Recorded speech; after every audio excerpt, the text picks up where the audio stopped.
ఓం అందరికీ ఆత్మ నమస్కారం. మీరు చూస్తున్నటువంటి నాగదేవతలకి ఈరోజు బాలాలయ పూజ చేయడం జరుగుతుంది. అందులో భాగంగా హోమము బాలాలయ పూజ చేయడానికి ఏర్పాటు చేయడం జరిగినదన్నమాట. నూతన ఆలయాన్ని ఏర్పరచడానికి దాదాపు వారు చెప్తారు ఒక 100 సంవత్సరాలు పైబడినటువంటి విగ్రహాలు ఇవి. మా పెద్దలు తరచూ ఈ నాగదేవతలు పూజించేవారు. ఇప్పుడు ఆలయాన్ని ఒక చిన్న మండపంలాగా కట్టాలని సంకల్పంతో మనకి చెప్పడం జరిగినది. ఈ స్వామిని బాలాలయం చేసి ఇవ్వండి అని. కాబట్టి ఈ దినం ఇక్కడికి రావడం జరిగింది. చిత్తూరు జిల్లాలోని నరిగపల్లి అనేటువంటి గ్రామంలో.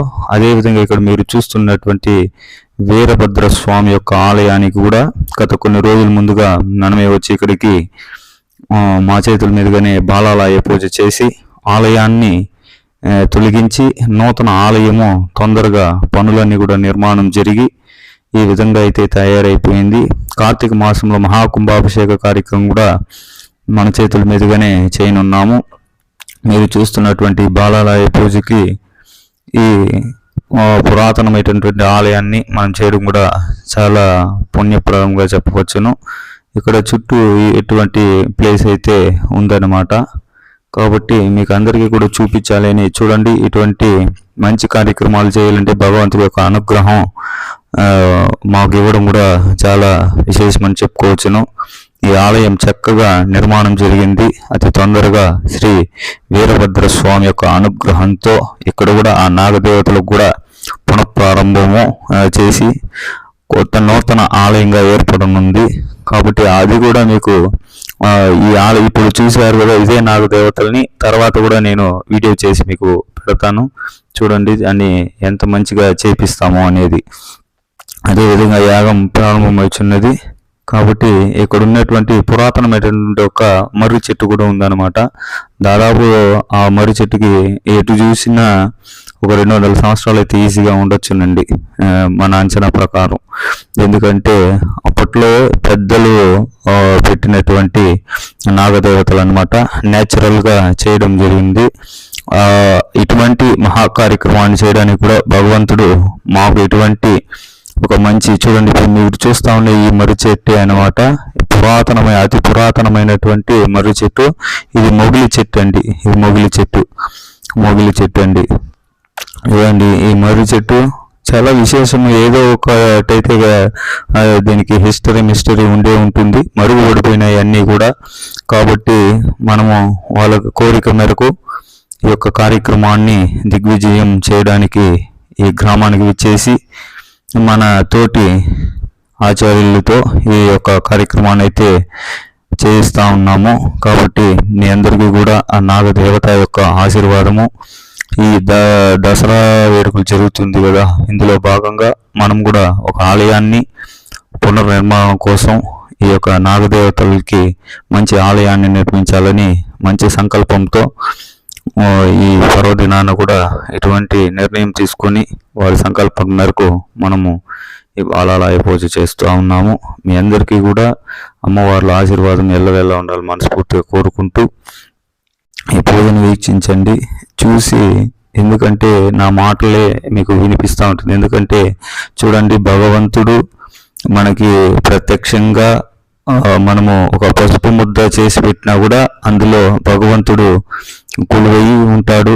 మనం పిలవంగానే ఆ పసుపు ముద్దలోకి వచ్చి ఉండి స్వామి కలశంలోకి ఆవాహయామి అనగానే కలశంలోకి అంత పెద్ద దేవాది దేవతలను కూడా మనము మంత్రోచ్చారణతో కానీ మనం మన ఇంట్లో ఒక కలశం పెడితే కూడా అమ్మ గౌరీ అమ్మ ఆవాహయామి అనగానే వచ్చి ఆసనం సమర్పయామి అనగానే ఆసనంలో కూర్చొని అమ్మ నైవేద్యం సమర్పయామి అని నైవేద్యాన్ని, అమ్మ దీపం సమర్పయామి దీపాన్ని స్వీకరించి ఈ విధంగా పలు విధంగా మనం ఏం చెప్తే ఆ విధంగా స్వీకరిస్తూ ఇలాగా పూజలన్నిటికి కూడా మనం తెలవకుండా అవునా కాదా అని తెలియదు.